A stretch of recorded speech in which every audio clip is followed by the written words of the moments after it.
Boa tarde, passando aqui para deixar mais uma palavra de Deus para os nossos corações. E dessa vez nós estaremos falando sobre um assunto o qual abordamos numa pregação na Missão Nazareno, no Cabral, em Nilópolis, Rio de Janeiro. E a pedido de algumas pessoas, nós estamos então deixando essa pregação para o nosso canal Reflexões da Caminhada. E eu espero que Deus possa estar falando aos nossos corações através desse texto. E nós vamos estar pensando um pouquinho sobre libertação. Tem um texto muito conhecido dos cristãos que está baseado no livro de João 8, 32 e 36, que diz o seguinte: e conhecereis a verdade, e a verdade vos libertará. E o 36, ele diz para a gente: se, pois, o Filho vos libertar, verdadeiramente sereis livres. E eu quero fazer uma ligação ainda com João 14, versículo 6, onde Jesus disse: eu sou o caminho, a verdade e a vida. Ninguém vem ao Pai a não ser por mim. E a pergunta que eu faço de início é o seguinte: muitas pessoas dizem que são libertas ou que foram libertas por Jesus Cristo, mas dentro da palavra de Deus, que é a verdade que liberta, como nós podemos identificar uma pessoa que realmente foi liberta por Jesus Cristo? Nós sabemos também que nós conhecemos uma árvore pelo fruto que ela produz. Se uma árvore é saudável, se uma árvore está em sua perfeita condição para o propósito, para o qual ela está plantado em um determinado local, ela vai produzir frutos bons. Inúmeras vezes nós encontramos árvores que deveriam estar frutificando e, infelizmente, essas árvores não estão produzindo frutos por algum motivo. Conheço árvores onde pessoas colocaram venenos para acabar com os matos ao redor e, em detrimento desse veneno que colocaram no solo, essas árvores estão ali produzindo somente sombra, mas elas não produzem frutos. Então, voltando para a palavra de Deus, quais são as características de uma pessoa liberta? E eu falo que uma amiga nossa costuma dizer que libertação não é para pessoas que ainda não conheceram a Cristo, mas libertação é para as pessoas que já estão em Cristo Jesus, mas que necessitam todos os dias passar por um processo onde cada dia mais nós vamos nos libertando de determinadas atitudes, de coisas da velha natureza, do velho homem. Então nós vamos ver hoje, dentro da Bíblia, quais são as características de uma pessoa realmente liberta. 2 Coríntios, no capítulo 3, no versículo 17, diz o seguinte para nós: ora, o Senhor é Espírito, e onde o Espírito do Senhor está, aí há liberdade. Uma pessoa que tem o Espírito Santo de Deus, ela vive uma vida de completa liberdade, de forma que nada aprisiona, a não ser o controle do Espírito Santo e o fruto do Espírito Santo. Uma pessoa que foi liberta, ela entende muito bem a lei da semeadura, como está lá escrito em Gálatas 6, 7. Gálatas 6, 7 tem um texto que muitos falam, mas a maioria também não vive. E esse texto, ele vai falar para a gente o seguinte, nós vamos procurar Gálatas 3:17, que nos diz o seguinte, 2 Coríntios, desculpem, né? 2 Coríntios 3:17, ora o Senhor é Espírito, e onde o Espírito do Senhor está é a liberdade. Gálatas 6:7, que fala pra gente o seguinte, não erreis, Deus não se deixa escarnecer, porque tudo que o homem ceifar, isso também ceifará, porque o que semeia na sua carne, da carne ceifará a corrupção, mas o que semeia no Espírito ceifará a vida eterna. E não cansemos de fazer o bem, porque a seu tempo ceifaremos, se não houvermos desfalecidos. Então, quando uma pessoa já passou pela libertação em Cristo Jesus, ela entende perfeitamente dessa lei da semeadura. Se alguém semeia coisas da carne, vai colher as consequências daquilo que plantou da obra da carne. Mas se alguém semeou no espírito, as coisas espirituais, ela vai colher bons frutos daquela semeadura espiritual que ela plantou. Uma pessoa de fato livre, liberta em Cristo Jesus, ela é livre de toda corrupção. Há vários tipos de corrupção. Nós estamos passando por momentos no nosso Brasil onde muitas coisas estão vindo à tona por conta de corrupção de pessoas ligadas à política do nosso país. E louvado seja Deus, porque nada fica encoberto. Em todos os meios da sociedade, seja político, seja religioso, nada do que as pessoas fazem em oculto consegue mascarar e ocultar por muito tempo, porque chega um momento em que o próprio Deus ele faz vir à tona, porque Deus é aquele que não tem compromisso com a corrupção. E se nós semeamos na carne, como diz o livro de Gálatas, nós vamos colher corrupção.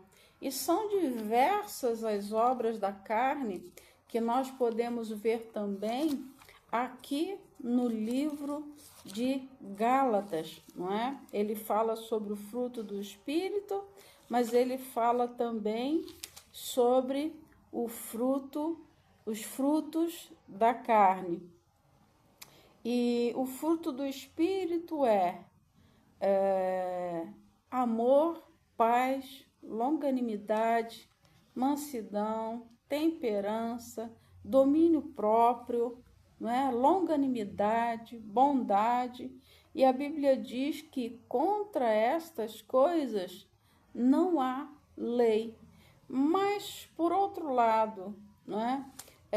O fruto da carne é contenda, inveja, dissensão, e por aí vai, né? As bebedices, glutonaria é obra da carne, mas nós não queremos nos prender muito nessa questão do fruto da carne, mas nós queremos falar sobre as características de uma pessoa que está livre. Uma pessoa que é liberta, ela é livre de toda corrupção financeira e patrimonial. Ou seja, uma pessoa que foi liberta por Cristo Jesus não causa danos financeiros nem patrimoniais a outras pessoas. E a verdade é que isso não acontece só no meio político. Infelizmente, até no meio religioso. E eu vou falar de uma palavra aqui, estelionato sagrado. O que seria, então, o estelionato sagrado? Promessas de bênção em troca do dinheiro. Como é normal, não deveria ser, mas nós vemos isso no meio da Igreja de Cristo Jesus, onde pessoas prometem a outros que elas serão abençoadas mediante entrega de valores financeiros que envolvem, né, dinheiro, muitas vezes envolve doação de bens. E isso não deveria fazer parte da natureza de uma pessoa liberta por Cristo de Jesus. Outra coisa que acontece também como meio de corrupção é lavagem de dinheiro, abuso de poder e autoridade. E eu volto a falar que isso não acontece somente no meio político.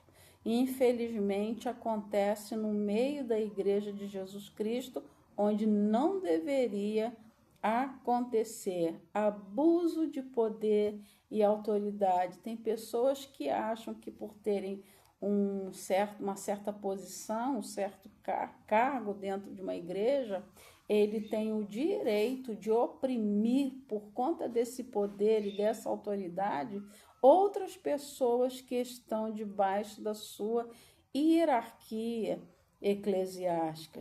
Chantagem emocional, manipulação, isso não faz parte da natureza de alguém liberto por Cristo Jesus. Lembrando que a Bíblia fala que o pecado da manipulação, ele é considerado ao pecado de feitiçaria. Nós vemos isso na Bíblia, no caso de um casal, né, que é o rei Acabe e sua mulher Jezabel, que era manipulador, e por trás dessa manipulação tem um domínio espiritual das trevas sobre a pessoa que quer se impor sobre a outra, manipular. E o que é manipular alguém? É você dominar a ponto de querer que essa pessoa faça a sua vontade em detrimento de fazer a própria vontade de Deus. E existe, infelizmente, muita manipulação no meio do povo de Deus. Líderes que manipulam seus liderados. E lembrando um texto do livro de Provérbios que eu vivo falando e que eu gosto muito, está registrado no livro de Provérbios, no capítulo 29. Se um líder é corrupto, ele vai achar que todos os seus liderados também são corruptos. E eu lembro que nós não devemos ser marionetes de ninguém. Nós não devemos ser marionetes, porque Jesus nos libertou do império das trevas para o reino do Filho do seu amor. Então, Jesus já nos tirou da manipulação de Satanás. Se nós somos libertos da manipulação do império das trevas, nós não devemos nos submeter de forma alguma a qualquer manipulação que seja humana ou espiritual, embustida atrás de uma liderança espiritual, entre aspas. Porque quem está cheio do Espírito Santo, ele está livre e ele também não escraviza outras pessoas que estão sob o seu domínio e sob a sua liderança. Preferências pessoais para cargos. Isso acontece também dentro do meio das igrejas, quando não deveria acontecer, pois a palavra de Deus fala que Deus não faz acepção de pessoas. E quantas vezes nós vemos algumas pessoas tendo preferências para ocupar determinados cargos e determinadas funções dentro das igrejas, onde os líderes se esquecem do que a palavra de Deus diz em Atos 10, 29. Deus não faz acepção de pessoas. Então, não é porque uma pessoa tem pouco tempo de evangelho, não é porque uma pessoa tem uma condição financeira inferior, que ela deve ser deixada de lado por conta dessas preferências pessoais. Os que são amigos do pastor, os que são amigos da liderança, acabam tendo acesso a determinados cargos e acabam não sendo escolhidos por Deus, mas escolhidos pelos homens por causa das suas preferências pessoais.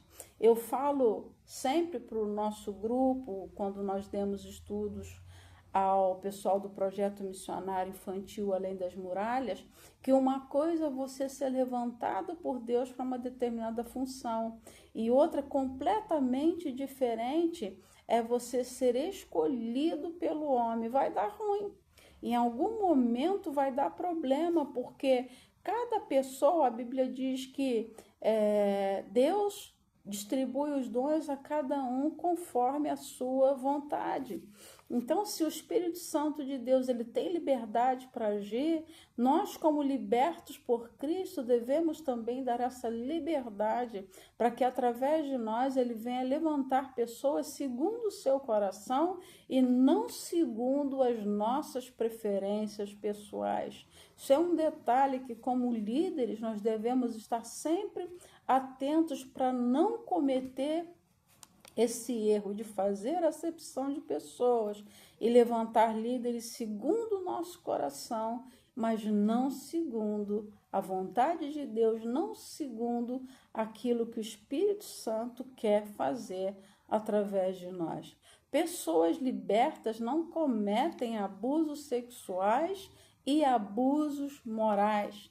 Nós lidamos com crianças, nós trabalhamos com missões urbanas e, infelizmente, nós temos que falar de coisas que acontecem em ambientes eclesiásticos, onde crianças são vítimas de abusos sexuais e muitos adultos também são vítimas de abusos morais. A pedofilia não deve fazer parte de uma pessoa que foi liberta por Cristo Jesus. A corrupção doutrinária, ou seja, o apóstolo Paulo, ele falou que nós não somos daqueles que barganhamos a palavra da verdade. A barganha com a palavra da verdade é um tipo de corrupção doutrinária e comportamental, onde eu uso a palavra de Deus em meu favor, a fim de que eu possa tirar proveitos pessoais para a minha vida.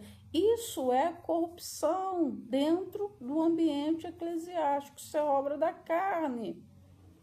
E uma pessoa que já passou pela libertação de Jesus Cristo, ela não comete tais coisas. E isso acontece demais no nosso meio. Aí a gente canta, né? Jesus me libertou, eu sou liberto, sou lavado pelo sangue de Jesus, mas vivem cometendo corrupções doutrinárias e comportamentais. Então, Provérbios 29:12 vai falar sobre isso que nós comentamos aqui. Vamos ver lá o que diz para a gente? Provérbios 29, versículo 12. É bom a gente ler, né? Para mostrarmos que isso não é coisa da nossa cabeça, mas é algo que está escrito na palavra de Deus. E ela mesmo diz que se alguém falar, fale segundo as palavras desse livro, porque Deus tem compromisso não com os meus pensamentos ou com as minhas filosofias pessoais de vida, mas Deus tem compromisso com aquilo que está escrito na sua palavra e que saiu da sua boca. E diz assim, Provérbios 29:12, o governador que dá atenção às palavras mentirosas achará que todos os seus servos são ímpios, ou seja, se um líder é fraudador, todos os seus servos ele vai pensar que são fraudadores também. Eu gostei dessa versão que fala, né, que o governador que dá atenção a quem mente, ele vai pensar que todos os seus servos são ímpios.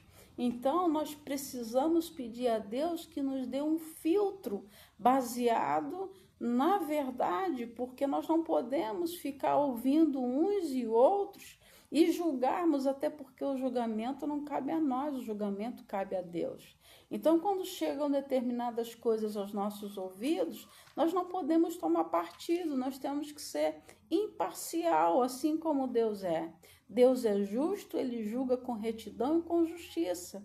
E muitas vezes nós, como líderes espirituais, somos levados a situações onde questões chegam até nós. Então, nós não podemos dar ouvidos a palavras mentirosas. Quem está em Cristo Jesus está livre de toda manipulação e de todo julgamento de achar que porque você julga de um jeito, todos os que estão com você têm que pensar do mesmo jeito. É o que eu falo de marionete. Nós não devemos ser marionete na mão de ninguém, de nenhum sistema político, de nenhum sistema financeiro, e nós não devemos ser também marionete de nenhum sistema religioso.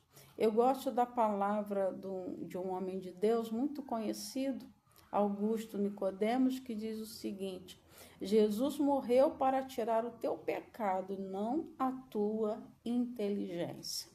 Deus nos deu sabedoria, Deus nos deu inteligência para que nós possamos, ter uma mente pensante e não ser levados pelos pensamentos dos outros. Há uma frase que diz que não haveria corruptos se não houvesse corruptores, ou seja, a corrupção existe porque alguém se permitiu ser corrompido. E isso também, como eu falei, infelizmente, no meio cristão. Outra coisa que uma pessoa liberta, ela possui satisfação em Cristo. Quando nós somos satisfeitos em Cristo, quando nós somos completamente gratos a Deus por tudo que Ele tem nos dado, a maneira que Ele tem satisfeito a nossa vida, que Ele tem suprido as nossas necessidades, nós ficamos livres da corrupção do dinheiro. No livro de Filipenses, no capítulo 11, no capítulo 4, de 11 a 13, tem um texto que muitas pessoas elas falam, é um texto muito conhecido no meio cristão, mas que as pessoas esquecem de ler o contexto para saber de que Paulo estava falando. E ele fala o seguinte, muitos conhecem o versículo 13 do capítulo 4 de Filipenses: posso todas as coisas naquele que me fortalece. Mas antes de Paulo dizer eu posso todas as coisas naquele que me fortalece, ele começa lá no 10 dizer o seguinte: muito me regozijo no Senhor por finalmente reviver a vossa lembrança de mim, pois já vos tinhas lembrado, mas não tinhas tido oportunidade. Não digo isto por necessidade, porque aprendi a contentar-me com o que tem. Então, aqui fala sobre o contentamento e a satisfação em Cristo. Ela vai nos livrar da corrupção.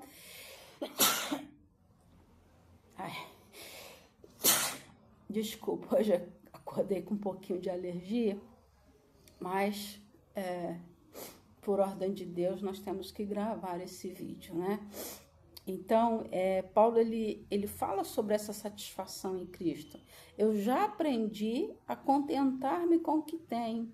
Sei estar abatido e sei ter abundância. Em toda maneira e em todas as coisas estou instruído, tanto a ter fartura como a ter fome, tanto a ter abundância como a padecer necessidade. Muitas pessoas acabam caindo na corrupção do dinheiro porque Cristo não é suficiente na vida dele. Cristo não é o bastante. Cristo não satisfaz a sua alma, o seu corpo, o seu espírito por completo. Então a cobiça, a ganância, o desejo de querer ter mais, de possuir, faz com que ele caia nas tentações do dinheiro que leva à corrupção. A Bíblia fala que o amor ao dinheiro é a raiz de todos os males. Mas quando nós temos essa satisfação em Cristo, nós sabemos perfeitamente passar pelos momentos de abundância. Eu já passei por situações onde eu tive uma condição boa, onde eu morei em lugares bons, mas já passei por momentos também de morar em lugares simples. Já passei por momentos de muitas necessidades, escassez, mas não foi isso que me fez largar a minha fé em Cristo. Quanto mais satisfeito em Cristo eu estiver, eu vou dar graças por tudo, porque essa é a vontade de Deus em Cristo Jesus, porque muitas vezes Deus tem propósitos, até no momento de escassez na nossa vida, para que Ele possa nos sondar e ver se de fato nós estamos com a nossa confiança completamente depositada nele. Nós devemos saber passar por todas as coisas. E quem nos dá essa força, quem nos proporciona saber passar por todas as adversidades? O próprio Jesus. Eu posso todas as coisas naquele que me fortalece. Nós podemos tudo em Cristo Jesus.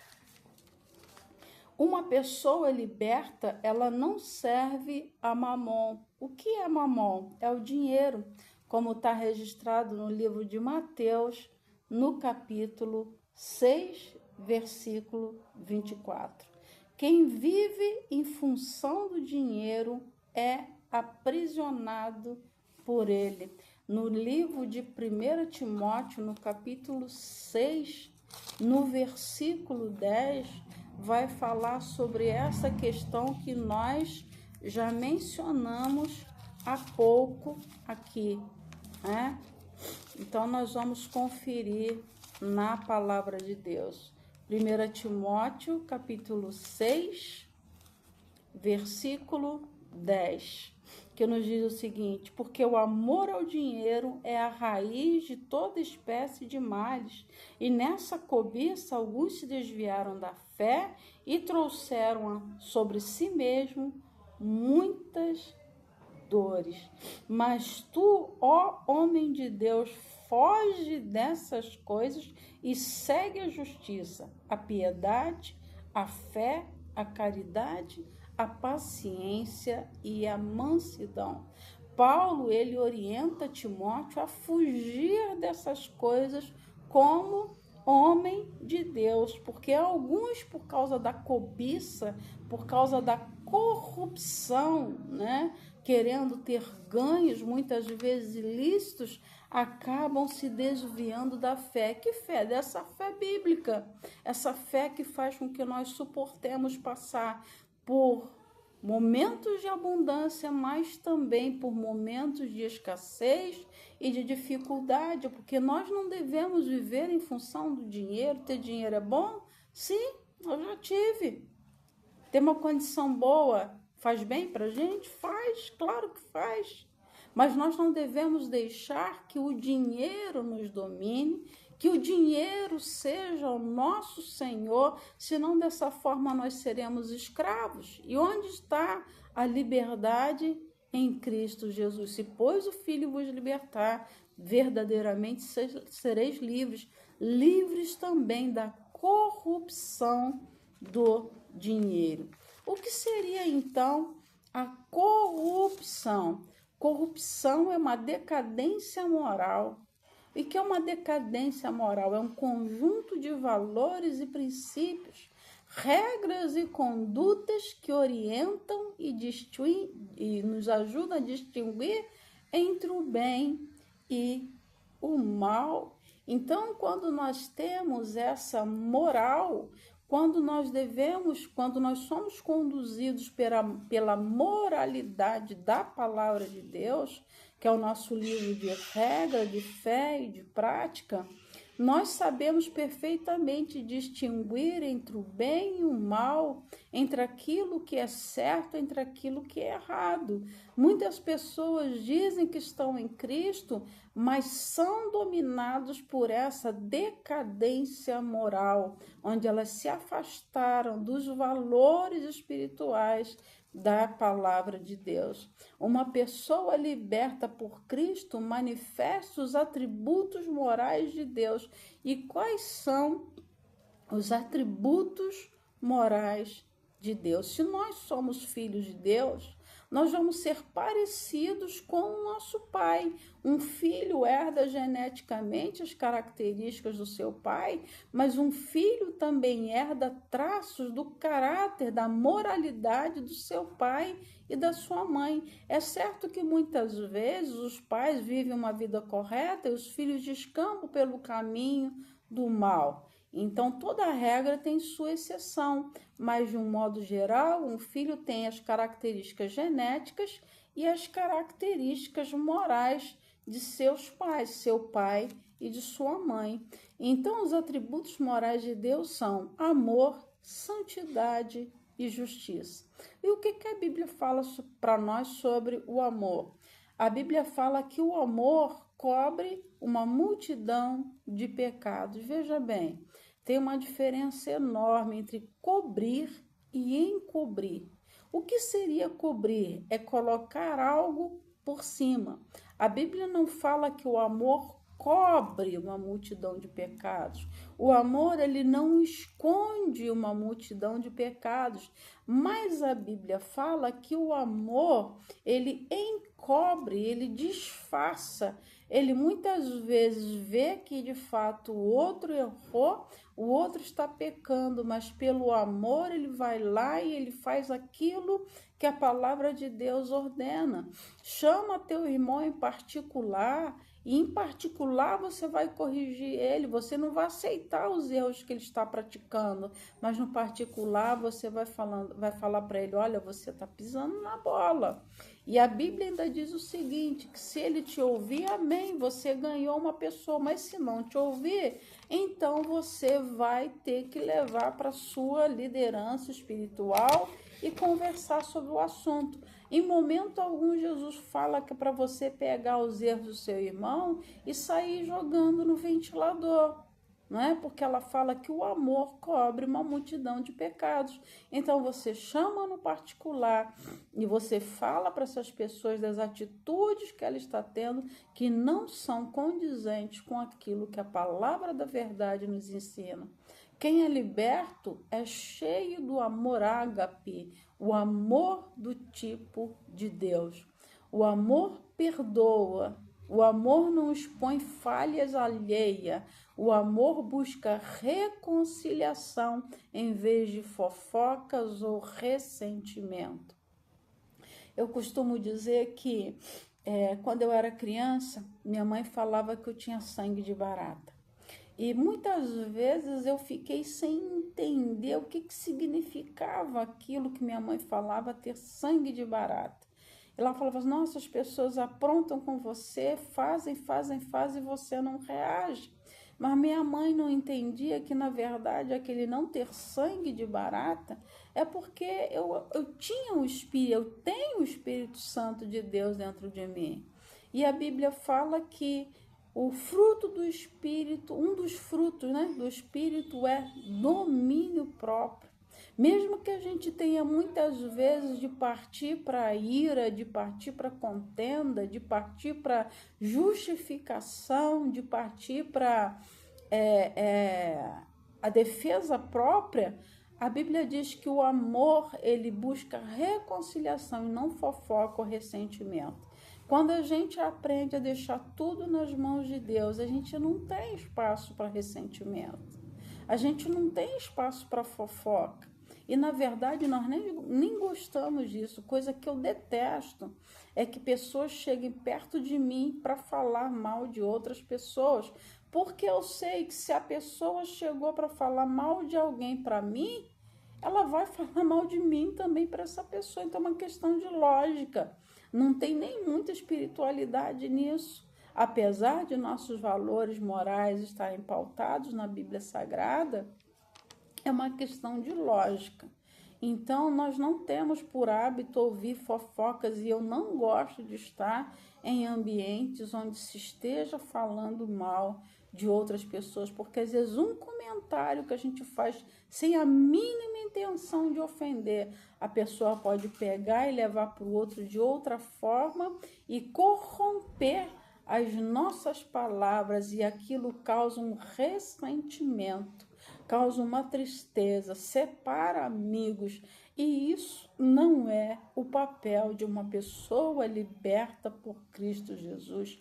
Quem é liberto manifesta a santidade de Deus. Se Deus é santo, nós manifestamos a santidade de Deus.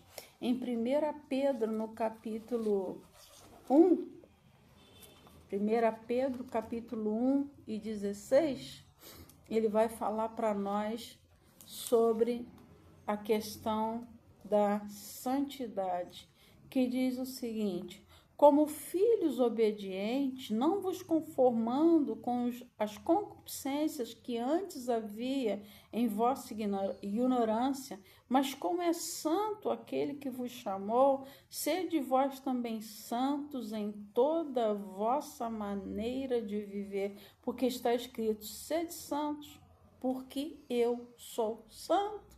Não é aquele santo que a gente fala assim, fulano é santinho, fulano é santaão. Não, mas é uma santidade baseada na própria personalidade e no caráter de Deus. Se nós somos filhos de Deus, se nós nos tornamos filhos por meio de Jesus Cristo, nós vamos ser santos como Ele é. Isso é uma ordem, sede santos. Nota que aqui o verbo está no imperativo, não é se puder, quando der você ser santo, não. Sede santos, porque eu sou santo, é o próprio Deus falando, a minha natureza é santa, e se você está em Deus, se Deus está em você, você também deve ser santo. Mas o que é ser santo? É ficar igual uma imagem pendurada no altar? Não é nesse sentido. A palavra que é traduzida por santo é separação. Sermos santos é sermos separados do mundo, separados da corrupção do mundo.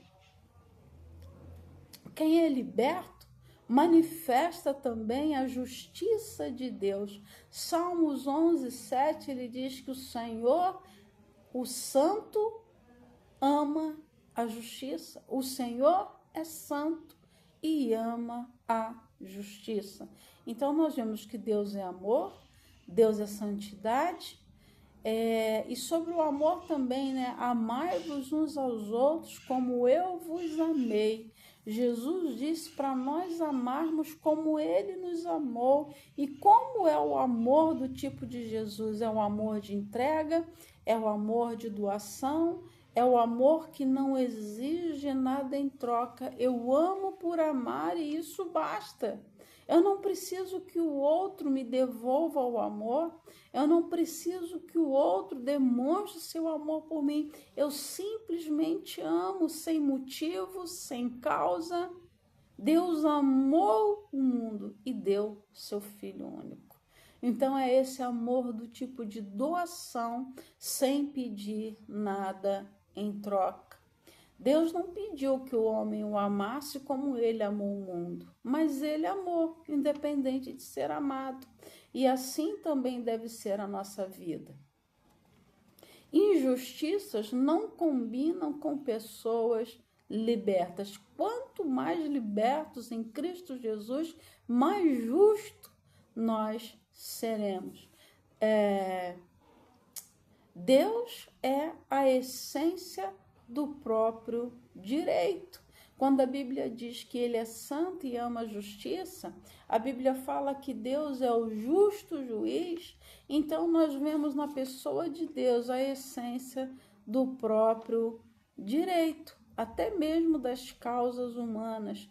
Quando nós temos alguma coisa, a Bíblia diz para nós não levarmos nosso irmão a juízo, mas a colocarmos na mão daquele que tudo sabe, que julga com retidão e com justiça. Ele pune as iniquidades e ele defende os retos de coração. Tem um texto no livro de Isaías que eu amo, que diz o seguinte: não roubes ao pobre porque é pobre, e nem o oprimas em juízo, porque Deus entrará em sua defesa. Quantas vezes as pessoas oprimem os pobres, que não têm acesso à justiça humana, simplesmente porque eles são pobres e pensam que vai ficar por isso mesmo?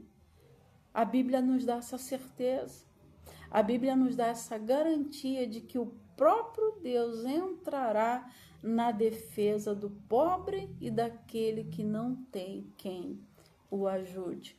Uma pessoa liberta, ela reconhece a soberania de Deus. E a soberania de Deus é a autoridade suprema sobre tudo e sobre todos. Nós gravamos um texto, um vídeo por esses dias com esse texto do livro de Isaías, no capítulo 33, mas nessa mensagem de hoje nós ficaremos apenas com o versículo 22, Isaías, no capítulo 33, no versículo 22.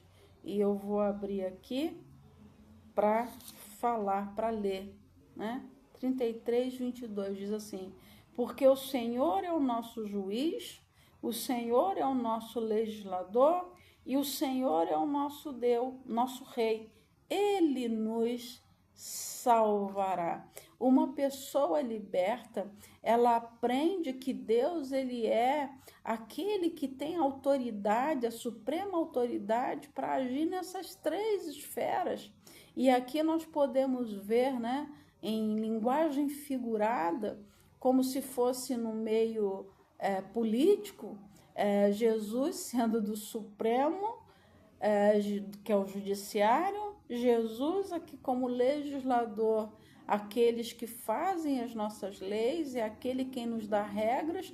Nós devemos servir a lei de Deus, e a lei de Deus é a lei do amor. A lei máxima estabelecida por Deus na terra é o amor. Amai-vos uns aos outros como eu vos amei. Filhinhos, diz lá no livro de 1 João, não amemos de língua nem de palavras, mas por obras e em verdade. Então, de onde vêm as regras morais para que nós, como servos de Deus, possamos pautar as nossas ações? Vem das leis estabelecidas na palavra de Deus.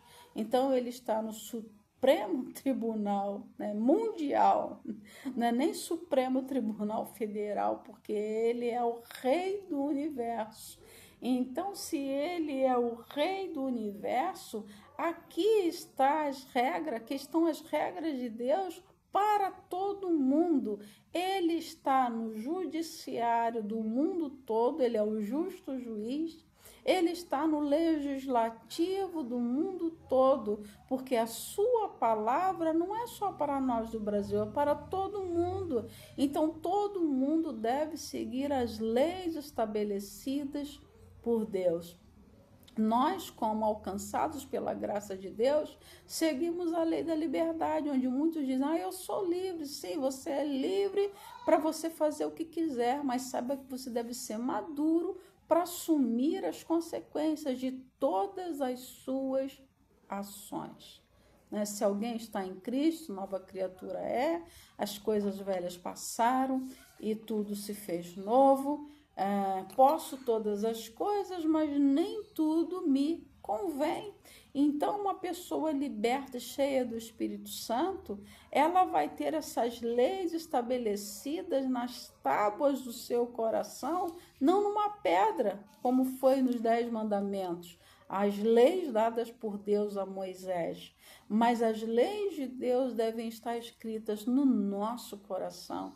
E quando nós temos a palavra de Deus escrita no nosso coração, nada e ninguém pode arrancar. O salmista Davi, ele fala, eu escondi a tua palavra no meu coração para não pecar contra ti. Salmo de 119, 105. Lâmpada para os meus pés é a tua palavra e luz para o meu caminho. Então, Deus, ele é o nosso juiz, é o juiz do mundo todo, ele é aquele que faz as leis do mundo todo, e o Senhor, nosso Deus, é o nosso rei, ou seja, o cargo de um executivo, é aquele quem determina, é aquele quem bate o martelo, é aquele quem executa. O que é da vontade dele é o Senhor soberano quem determina o que vai acontecer com as nossas vidas. Então, uma pessoa que passou por essa libertação é livre de toda a escravidão e de todos os emaranhados que Satanás possa tentar contra nós. Ele está baseado na justiça de Deus, no domínio de Deus, no governo de Deus, e ele entende que tudo é de Deus e que tudo está nas mãos de Deus. Do Senhor é a terra e a sua plenitude, o mundo e aqueles que nele habitam. Porque tudo vem dele, nele existimos e nele nos movemos, né? Tudo é feito por ele e sem ele nada do que foi feito se fez.